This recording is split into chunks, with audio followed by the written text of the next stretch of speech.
and welcome everyone to today's discussion on how enterprises can drive agile, insight-driven business transformation. COVID-19 has been a watershed moment for businesses across the world. While enterprises have had to contend with changes in customer behavior and supply chain disruptions, digital has helped them pave the way for exponential growth. The fundamental question is how prepared organizations are to anticipate rapidly evolving market conditions. Data and analytics have assumed paramount importance. Businesses of all stripes today have access to wealth of data. However, an effective and accelerated data to insights journey has proven to be a struggle for most organizations. So how can organizations adapt their data and analytics practices to align with the new reality and tap into emerging opportunities? What will data-driven transformations look like in a post-pandemic world? To delve deeper into this topic, we have a pioneering leader on this subject, Akhilesh Ayer, Executive Vice President and Head of Research and Analytics at WNS Global Services. Akhilesh is a thought leader and industry evangelist with over 2 decades of experience driving excellence in multifunctional environments involving building and establishment of practices, companies and country presence, P&L management, strategy, analytics, brand recognition, differentiation, and business expansion and revenue growth. At WNS, Akhilesh is responsible for overall strategy growth and development of research and analytics business unit, which accounts for 20% of WNS's revenues. Great to have you today here, Akhilesh. The pleasure is all mine. Thank you so much, Achyuta. Looking forward to this conversation. Thank you. Straight away jumping into the initial set of questions, Akhilesh. My first question is around COVID-19 has been the most significant disruptive change businesses have experienced till date, right? We all agree on that. It has also underscored the importance of predictive intelligence driven by data and analytics. Based on your experience, which are those 1 or 2 critical areas where data and analytics have made a significant difference for businesses over the last 24 months? Some examples around that would also be great once you start illustrating your point. Over to you, Akhilesh. Wonderful question, Achyuta. And I think, right off the bat, it's not that data and analytics were not in use in the past or were any less important, especially before COVID hit us. But the pandemic has ensured that we re-emphasize the significance of data analytics driven insights in a world that is changing at a furious pace. A recent survey that we got commissioned and was conducted by Forrester Consulting on behalf of WNS, threw up some very interesting results. Almost 2/3, which is around 63-64% of the decision makers, identify data analytics as a key strategic enabler for business performance. Amongst the organizations which have a higher level of maturity in their adoption of data analytics, 54% achieved increased revenue, while 44% gained competitive advantage against their peers. Now, despite the market disruptions, companies which had an advanced level of data analytics maturity, 82% of those actually grew year-on-year revenue during the pandemic.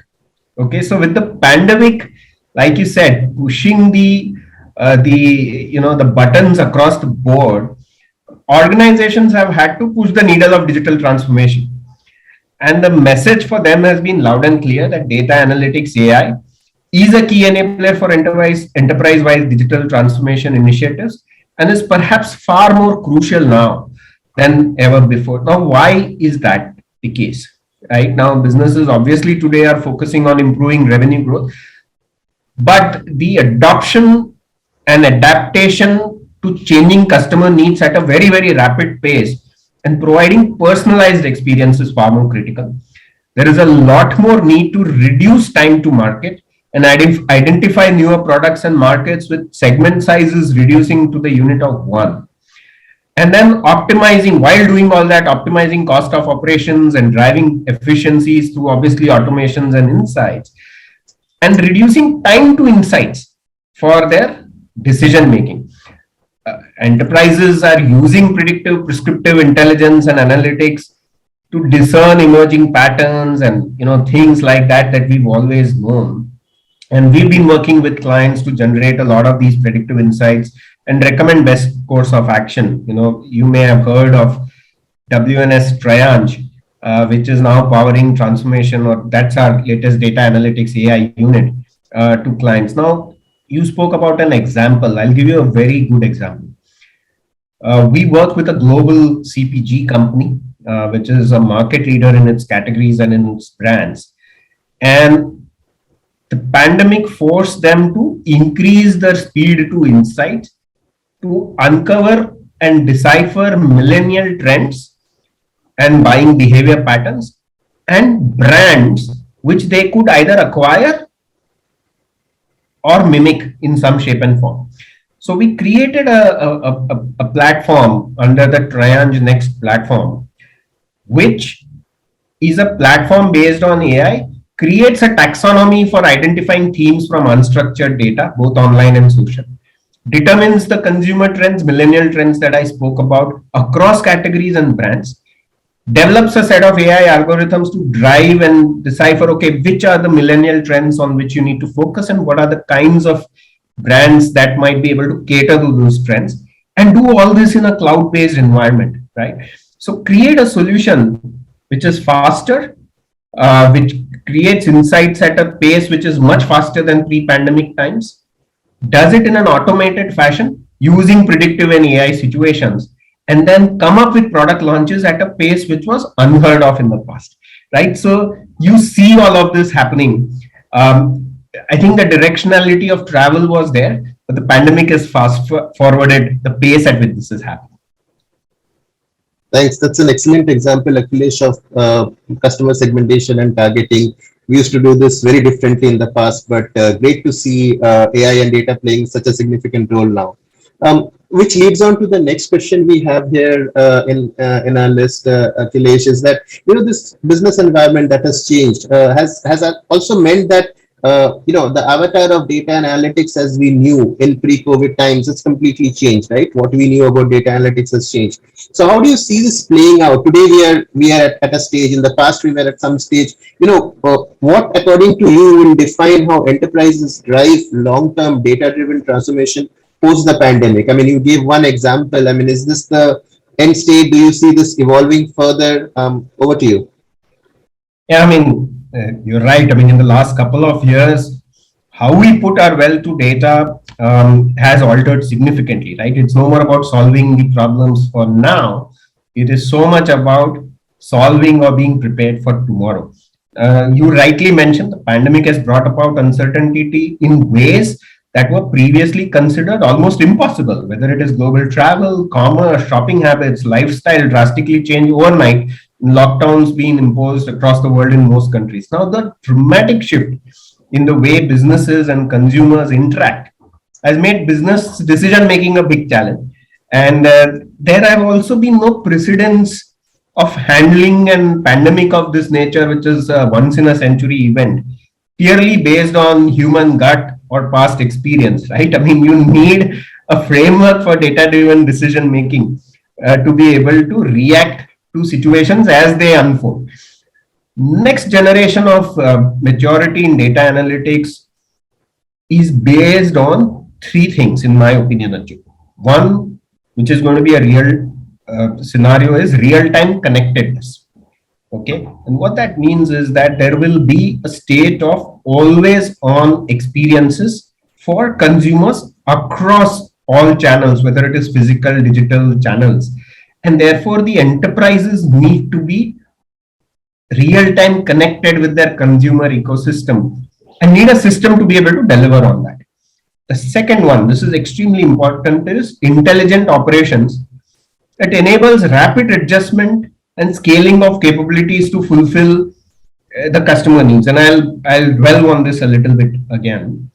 And the third one is transparency on how organizations respond to this. So I think a transparent ML-based model ecosystem, right? Because to be real-time connected, to be intelligently, operationally agile, you will need a AI ML-based ecosystem to respond, but you will need that with far greater explainability to users for it to be effectively adopted for decision making, right? And I think the risk of not doing this is going to be expensive for organizations.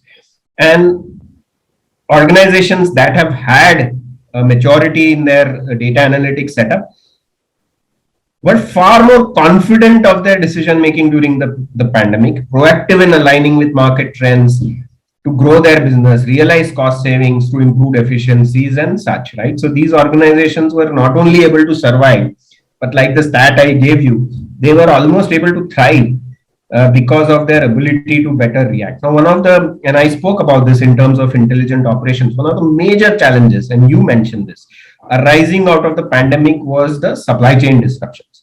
So organizations have recognized that they will need to have far more robust, nimble and agile supply chains, but business continuity programs to avoid mass disruptions to their operations. Risk and compliance have become increasingly important in the business setup to proactively identify and mitigate risks that may come up. So, use of advanced analytics, including AI ML, to give real time and near real time insights is getting obviously far more prevalent and resulting in resilient operations, which not only allows you to react to an always connected on ecosystem, but drives huge cost savings for the enterprise, right? So whether it's risks across people, now people risk may include attrition, hiring, engagement, whatever, process, which could include bottlenecks, inefficiencies, dependencies, and technology, whether it is data centers, accessibility, security, are being managed through a data analytics ecosystem as a response to these changes that have happened at a fast pace. Interestingly, one more statistic Achyut, that I would want to quote is from that survey is that digital only businesses, with 97% of them, were experiencing significant operational benefits from analytics practice, as against organizations who are not digital only, right? And therefore, you can clearly see the impact of the choice you make of where you want. Great. I think very comprehensively put, Akhilesh. In fact, just to echo your thoughts, we've done a couple of, deep dives on this space, done some surveys, and what we have seen is that most AI user organizations, they do not look at explainability as a challenge or as an issue to, counter when they start imagining or thinking of a solution. It's only when they start implementing, they realize that transparency becomes all the more important, trust becomes important, and I think people probably need to go back to the drawing boards and ensure that this is right at the center of their AI agenda when they start planning for it. Just to talk a little bit more on implementation, Akhilesh, right? I mean, on-ground implementation, what emerging trends that you are seeing in terms of technology usage, data practices, advanced AI, how is it replacing your rule-based AI? How is cloud analytic platforms really, transforming the overall experience? What's your take over there? Good question, and I want to split it in two parts. The first part, I want to talk a little bit about what is happening in terms of, like you mentioned, rule-based AI to contextual relevant actual AI. And you're seeing that it is beginning to start gaining mainstream acceptance. So I think there has been a lot of talk about AI, but a lot of it has been under experimentation stages or POCs or in lab environments which have not been operationalized really. And I think the pandemic pushed some organizations to adopt AI practices in a slightly greater way, but have started to learn and realize the benefits of its implementation, and therefore are moving towards more mainstream implementation. The second thing that has happened during the pandemic is that despite all the influx of data analytics technology, all of that, there are still a host of industries which have done well otherwise, but the decision making has been based on experience, so to speak, right? I mean, I'm using that word loosely, but it is based on the experience of how things have happened in the past. I mean, you can even call it little bit of gut. We've been doing this for 20 years is something that you hear. And I think that is beginning to change. A lot of people, and this is also to the extent where there is CXO push to start using data-driven decision making as a cultural imperative rather than only doing experience based. It's not that the experience is not important, but I think it's important to mainstream data driven decision making. And then quicker deployment of data assets for values. I think there have been lot of case studies where there have been millions of dollars sunk in creating data ecosystem, legacy data warehouse, multiple year programs, etc. And then at the end of it, either the technology has become obsolete or nobody is able to use it or really not use it to the extent possible. So I think today there is a lot more technological changes where you are able to create thin layers or client layers or data, mesh and zones and as such, which allow you to be much more nimble and faster in able to not only collect data but then start using it for insight making. Right. So I think the gap from collection of data to analysis at an enterprise level has become much more better. Right. So whether it is the whole data ecosystem or the AI ecosystem from a technology perspective, this is a big change. And I think the onset of cloud is only helping it because of my previous point in the previous question where I said that you need to be a real-time connected. Now, I mean, the cloud world actually enables you to do that in the most effective manner. And therefore, organizations are adopting it in a manner where they can use the cloud to be connected and then use the data-driven decision making. The second part to the question I wanted to to address now, obviously technology landscape is changing, and it is in line with computing power, storage, analytical techniques, so on and so forth, which Achyuta. But data analytics maturity, which is the ability to react to the changes, is based on 5 key competence. So what is the strategic outlook of these organizations? Do they have the people? Do they have the practices? Practices broadly encompasses methodologies and frameworks. Do they have the data and do they have cloud platforms? Now, strategy, people, practice, and data actually, in a way, form the foundational components which businesses out to get right before driving into technology investments, right? And what we have seen is that enterprises broadly fall under 3 categories: beginner level adopters, intermediate, and advanced. And the problems that or the challenges that these 3 face are slightly different. So the beginners struggle fundamentally with defining and articulating a data analytics strategy for their organization. So they are stuck in the strategy part a lot, trying to figure out what they need to do. Our study with Forrester suggested that 57% of surveyed decision makers say their organization lacked a clear strategy that articulates how data will be used or monetized or used to create competitive differentiation, etc. Another 55%, interestingly, do not even have the right business KPI levers and measurements in place to ensure that the value of data analytics is being harnessed and communicated.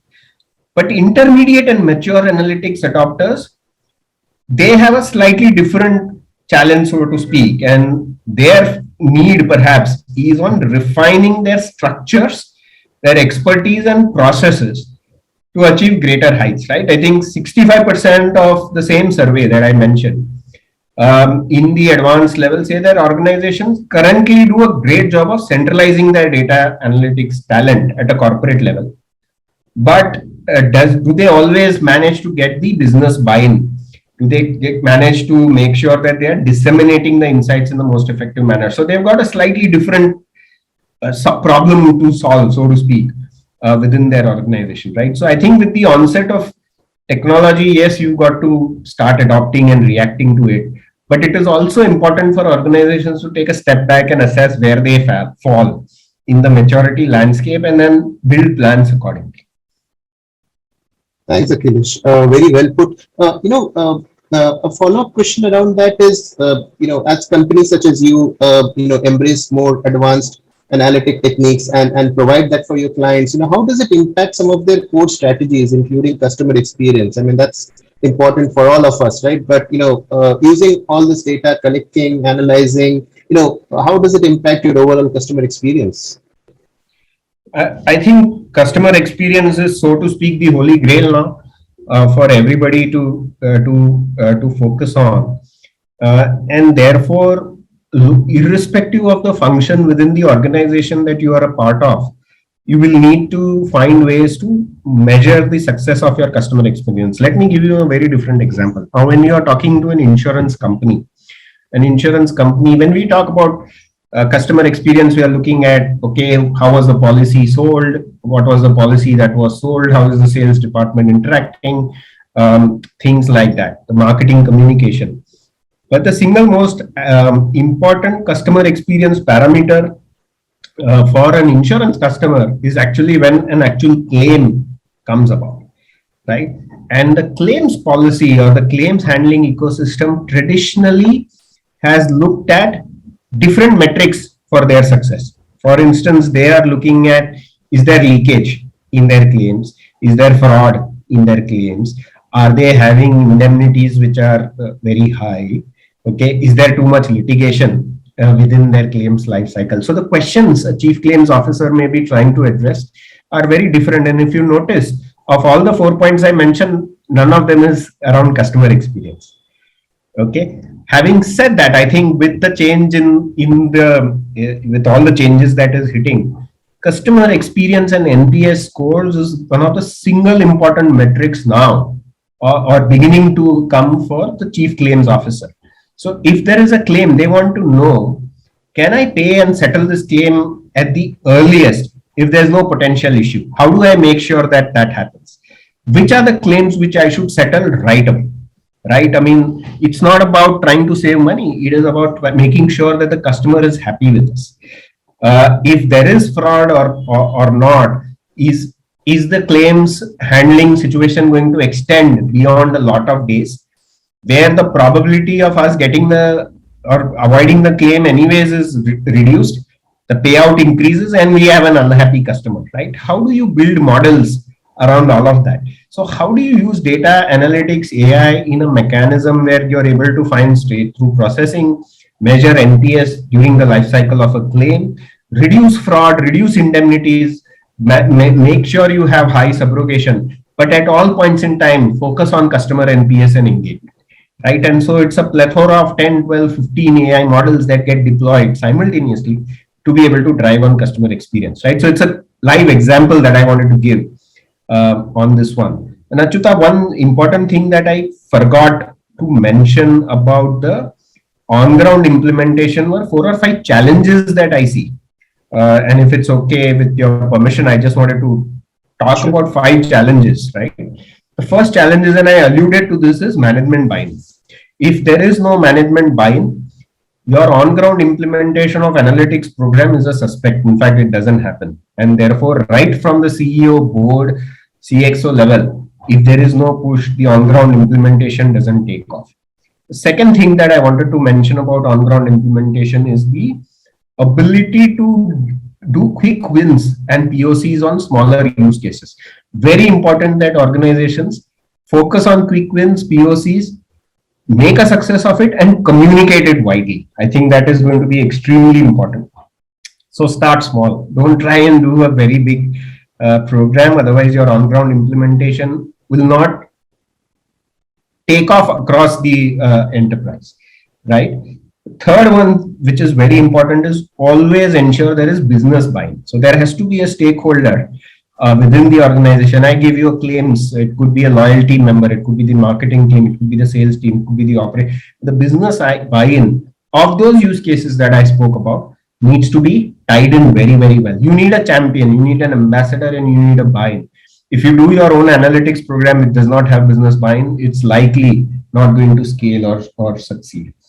Fourth, and this is what I mentioned, assess your maturity level, know where you stand, right? So that whatever investments you make, you react properly. Fifth, make sure that you are banking on investment. I told you that 63% of decision makers look at data analytics as a key focus area, but you'll be surprised only 37% of them are actually able to prioritize investments in data analytics, right? It tells you the opportunity cost or the opportunity gap. There is a delta between intent and execution. And we will need organizations to rally behind their data analytics vision right from the top, right? And then the last one is, don't try to do everything yourself. bank on experts where required, and borrow expertise. I think it will de-risk your program and you'll be able to implement things fast. So I just wanted to add this. Sorry, I'm going a little bit back and forth, but it just occurred to me and I thought I'll mention. No, I think this is very good, Akhilesh. In fact, my follow-up questions were around challenges that you see, and how what kind of solutions would you recommend for organizations to address those challenges, and you've kind of answered that. I think this has been a very insightful discussion. The key takeaways from my side, Akhilesh, one is you pointed out this very well, that mature analytics centric organizations use analytics as a key lever for profitable growth during the pandemic. So I think that was a key enabler that came out. Second is personalization of offerings is driving data analytics and will continue to do so in the near future. At the same time, customer choices are rapidly shifting, and that will ensure transformation of analytics. To today, what is there as analytics and AI usage will probably change in the future. So, and real-time connectedness, right? Intelligent ops, AI explainability, all these, will continue to ensure that AI keeps evolving in the future. At the same time, new opportunities around risk, compliance, digital supply chains will see a lot more applications of data and AI, right? In fact, we did this analysis 2 years back with EY, and somewhat it's very similar to some of your findings that you did with Forrester. That I mean, leaders have got their strategy, people, processes, and practices, data also right. At the same time, there are challenges, and some of the solutions that you suggested, right? I mean, start small, show some impact, show progress before going for something big, right? Get your top leadership, get your top business buy-in, assess your maturity level right now, understand where you are, so that what's the way forward for you, right? And also build versus buy. I think this is so important. A lot of organizations keep trying to do everything on their own, but there is so much of opportunities for partnerships across the ecosystem that can help drive your implementation journey, right? I think that's all from my side. On behalf of NASSCOM events and NASSCOM insights, thank you, Akhilesh, for your time and insights today. We look forward to such sessions with you in the future also. Thank you. Thank you so much, Achyuta. Always a pleasure interacting with you as well as NASSCOM. Appreciate all the thought leadership and insights that you come out with, and it's always great to have an exchange of ideas. Both ways we get to learn a little bit, and hopefully I've been able to share some experiences which is going to be useful to your viewers as well. Thank you. Thank you so much.